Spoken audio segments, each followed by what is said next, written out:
দর্শক যারা শুনছেন সবার প্রতি আন্তরিক কৃতজ্ঞতা। এই ডিসকাশনটা আমার কাছে মনে হয় যে অনেকের জন্য বিতর্কিত হতে পারে। আমিও আসলে যখন এই সিলেক্ট করার চেষ্টা করছিলাম আমার কাছেও মনে হয়েছে যে আসলে আমি কি প্রপারলি সিলেক্ট করতে পারছি কিনা। মাহমুদুল্লাহ রিয়াদ তার ইন্টারন্যাশনাল ক্যারিয়ারের ইতি টেনেছেন এবং সবচেয়ে গুরুত্বপূর্ণ ব্যাপার যেটা ওয়ানডেটাই তিনি খেলতেন, সেখান থেকেও ফেসবুক থেকে বিদায়ের ঘোষণা দিয়েছেন যে তিনি আর কখনো ওয়ানডেতে বাংলাদেশের জার্সি গায়ে নামছেন না। রিয়াদের কন্ট্রিবিউশন অনেক, 11,000+ ইন্টারন্যাশনাল রানস, অনেক উইকেট পেয়েছেন, 150+। সবকিছু মিলিয়ে Mahmudullah Riyad as a batter বাংলাদেশের ক্রিকেট ইতিহাসের একজন বিশাল কিংবদন্তি। যেভাবে তিনি অন্তিম মোমেন্টে ম্যাচের মোমেন্টাম চেঞ্জ করতে বড় ভূমিকা পালন করেছিলেন, যেভাবে তার অসাধারণ কিছু ইনিংস বাংলাদেশকে হাসিয়েছিল, আনন্দে কাঁদিয়েছিল, সেই টপ 5 ইনিংস নিয়ে আমি আসলে ডিসকাশন করতে চাই রাইট নাও। টপ ইনিংস কোনটা? সকল ফরম্যাট বিবেচনায় আমার কাছে মনে হয় নিধাস ট্রফিতে শ্রীলঙ্কার এগেনস্টে সেই ইনিংস 18 বলে 43 রানের ইনিংস মাহমুদুল্লাহ রিয়াদ যেটা খেললেন, যেখানটায় তিনি 3টা 4 2টা 6 মেরেছেন, 240-এর কাছাকাছি স্ট্রাইক রেটে ব্যাট করছিলেন।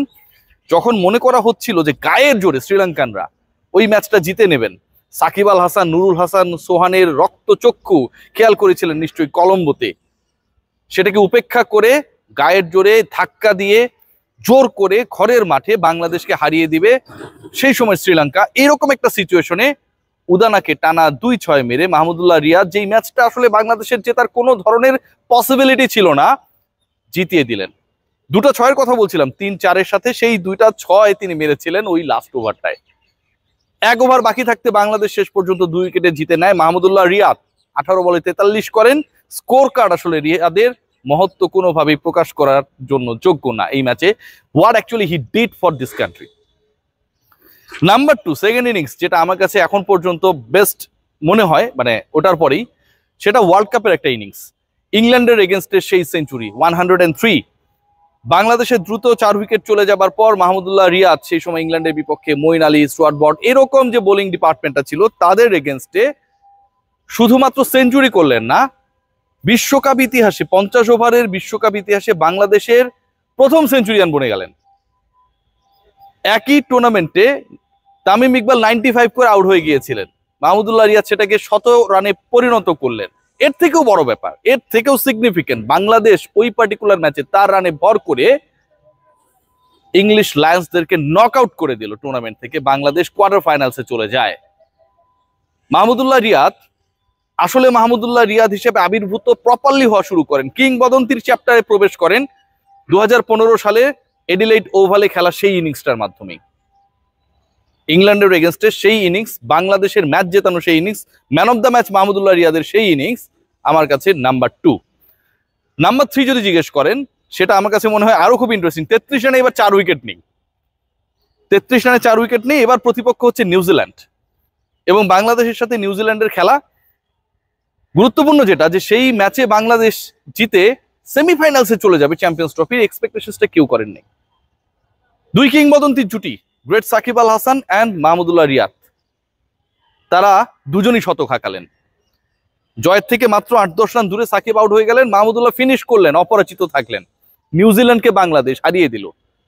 যে ম্যাচটা বাংলাদেশের 100 করতে পারবে কিনা, 150 করতে পারবে কিনা, 200 করতে পারবে কিনা, 250+ স্কোর টপকে বাংলাদেশ এই পার্টিকুলার ম্যাচ জিতে যায়।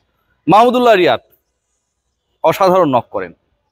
Crisis man, silent killer, unsung hero, যেই উপমাগুলোই দেন না কেন, আসলে মাহমুদুল্লাহ রিয়াদের এই ইনিংসটা এমন একটা পর্যায়ে বাংলাদেশকে রেখেছে এখন পর্যন্ত যে আইসিসি ইভেন্টের ইতিহাসে বাংলাদেশের সেরা সাফল্য, মেন্স টিমের সেরা সাফল্য চ্যাম্পিয়ন্স ট্রফি সেমিফাইনাল, সেটাতেও Mahmudullah Riyad scored a century, crisis মোমেন্টে সেঞ্চুরি। নট লাইক যে ধরেন এমন 3 নম্বরে নেমেছে সেঞ্চুরি করেছে, নট লাইক দ্যাট। 33 রানে 4 উইকেট নেই, Mahmudullah Riyad scored his century. Fourth যেটা, চতুর্থ ইনিংস যেটা আমার কাছে বেস্ট, এটা কোনো সেঞ্চুরি না, এটা কোনো হাফ সেঞ্চুরিও হয় নাই, অল্পের জন্য হাফ সেঞ্চুরি হয়নি। মিরপুরে হোম অফ ক্রিকেটে এখানটাই মাহমুদুল্লাহ রিয়াদ সেই 49 রানসের ইনিংসটা খেললেন। মনে পড়ে মাহমুদুল্লাহ রিয়াদকে তার আগে নাজমুল হাসান পাপনের বোর্ড, চান্ডিকা হাতুরু সিংহে, আমার প্রিয় মিনহাজুল আবেদিন নান্নু ভাইকে রমজান মাসে সালাম জানাচ্ছি, তারা ফর নো রিজন বাদ দিয়ে দিলেন। 23 বিশ্বকাপের পরিকল্পনায় তিনি নাই, অথচ গত 2 বছরের হিসাবে ওয়ানডেতে সর্বোচ্চ রান তার ছিল এবং সবশেষ 1 বছরের হিসাবে যখন তিনি বাদ পড়লেন, দ্বিতীয় হাইয়েস্ট রান গেটার বাংলাদেশ দলে তিনি আফটার তামিম ইকবাল। কিন্তু তাকে দলে রাখা যাবে না। বাংলাদেশ দল রান করতে পারে না, খোঁড়া এই পার্টিকুলার ক্রিকেটারকে রানে রাখবে না, টিমে রাখবে না, এরকম একটা ডিসিশন মোটামুটি সবাই নিয়েই নিল। অনেককে ট্রাই করা হচ্ছে, শামীম হোসেন পাটোয়ারি থেকে শুরু করে এমন কেউ নাই যাকে ট্রাই করা হচ্ছে না। মাহমুদুল্লাহ রিয়াদ আমার পেছনে এখন এখানে একটা বেষ্টনী দেয়া, হ্যাঁ, এদিক দিয়ে প্রবেশ করে ওই যে ওপাশটা যদি আমি দেখানোর চেষ্টা করি, এটা তো বেষ্টনী দেয়া, ওখানটায় একা একা প্র্যাকটিস করতেন। হোম অফ ক্রিকেটের যে একাডেমি মাঠটা রয়েছে, নেট বোলার পর্যন্ত পেতেন না, একলা প্র্যাকটিস করতেন।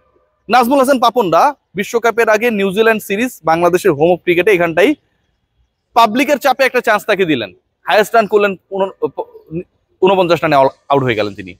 বাংলাদেশ সেই পার্টিকুলার ম্যাচে হেরেছিল এবং মজার ব্যাপার কি আপনারা জানেন, বিশ্বকাপের দলটা তখনই ঘোষণা করা হলো তার কয়েক ঘন্টার ব্যবধানে। মাহমুদুল্লাহ রিয়াদ বিশ্বকাপে তার অবস্থানটা সিল্ড করলেন, বিশ্বকাপে গেলেন, 49 রানে ইনিংসটা খেললেন কোনো ধরনের প্রসেসের মধ্যে না থেকে। কোনো কোচিং স্টাফ তাকে হেল্প করেনি, কোনো প্রপার নেট বোলার তাকে হেল্প করেনি। বাংলাদেশ ক্রিকেট বোর্ডে অনেকে বাকবাকুম করেছে বিভিন্ন চেয়ারে বসে, তারা আসলে প্রপারলি কোনো হেল্প করেনি। মাহমুদুল্লাহ রিয়াদ নিজেই নিজের সহায়ক হয়েছেন, আর উপরে আল্লাহ। এটা হচ্ছে আমার কাছে 4th best innings. It was not a century or a half century.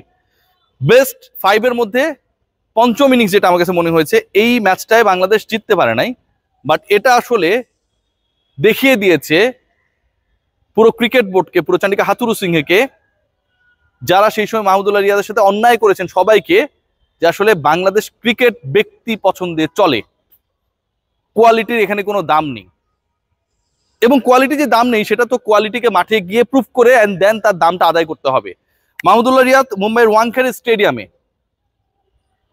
South আফ্রিকার এগেনস্টে সেঞ্চুরি করলেন। ওই ম্যাচ বাংলাদেশ আগে হেরে গেছে, 380 রান করেছে ওরা, আমাদের জেতার কোনো চান্স নেই এমনিতেই। মাহমুদুল্লাহ রিয়াদ সেঞ্চুরি করলেন, দল জেতেনি, বাংলাদেশের অন্য কেউ উনি ছাড়া ওই ম্যাচে তো পরের কথা, পুরো টুর্নামেন্টেই কোনো শতক করতে পারেনি। মাহমুদুল্লাহ রিয়াদের আইসিসি ইভেন্টের সবশেষ সেঞ্চুরি ছিল সেটা, 4টা সেঞ্চুরি 4টাই আইসিসি ইভেন্টে, 23 বিশ্বকাপে এগেন্স্ট সাউথ আফ্রিকা ওয়াংখেড়ে স্টেডিয়ামে 111 সম্ভবত যত মনে পড়ে। আমার কাছে মনে হয় মাহমুদুল্লাহ রিয়াদের টপ 5 ইনিংসের মধ্যে এটা একটা। কত প্রেশার, কত সমালোচনা, ক্রিকেট বোর্ডের চাপ, মাহমুদুল্লাহকে বাদ দিয়ে দিতে হবে, ঠিক আছে ওরে পাঠায় দাও, কি করতে পারে। ইভেন প্রথম ম্যাচে ব্যাট করতে পারেননি, সেকেন্ড ম্যাচ নিউজিল্যান্ডের বিপক্ষে ওখানে তাকে খেলানোই হয়নি, বাংলাদেশ দল তাকে সেখানে বেস্ট 11-এ রাখেনি। সেই মাহমুদুল্লাহ রিয়াদ মুম্বাইকে শতক মেরে দিলেন। মাহমুদুল্লাহ রিয়াদের টপ 5 ইনিংসের এটা একটা। একটু যদি সাম আপ করি, টপ ইনিংস ডেফিনেটলি 18 বলে 43, উডানা বলে সেই ছক্কা, শ্রীলঙ্কার এগেনস্টে বাংলাদেশের সেই বিদর্পে জয়। সেকেন্ড বেস্ট যেটা আমার কাছে ইংল্যান্ডের বিপক্ষে সেই শতক, আইসিসি বিশ্বকাপে 50 ওভার বিশ্বকাপে বাংলাদেশের প্রথম শতক, ইংল্যান্ডকে হারানো, man of the match Mahmudullah Riyad. Third best champions trophy সেই শতক, যেটা নিউজিল্যান্ডকে হারিয়ে বাংলাদেশ সেমিফাইনালসে চলে গেল। অ্যান্ড 4th বেস্ট মাহমুদুল্লাহ রিয়াদের হোম অফ ক্রিকেটে সেই 40+ ইনিংসটা। অ্যান্ড 5th বেস্ট মাহমুদুল্লাহ রিয়াদের সেই ইনিংস, যে ইনিংসটা তিনি সবশেষ শতক করেছিলেন তার ক্যারিয়ারের আইসিসি ইভেন্টে, 4th সেঞ্চুরি, যেখানটায় তাকে বাদ দেওয়ার জন্য এত চক্রান্ত হয়েছিল, সেই 2023 বিশ্বকাপে ভারতে গিয়ে ভারতের মাটিতে সাউথ আফ্রিকার এগেনস্টে পুরো টুর্নামেন্টে বাংলাদেশে একমাত্র শতক করা। সবাই ভালো থাকবেন, টেক গ্রেট কেয়ার।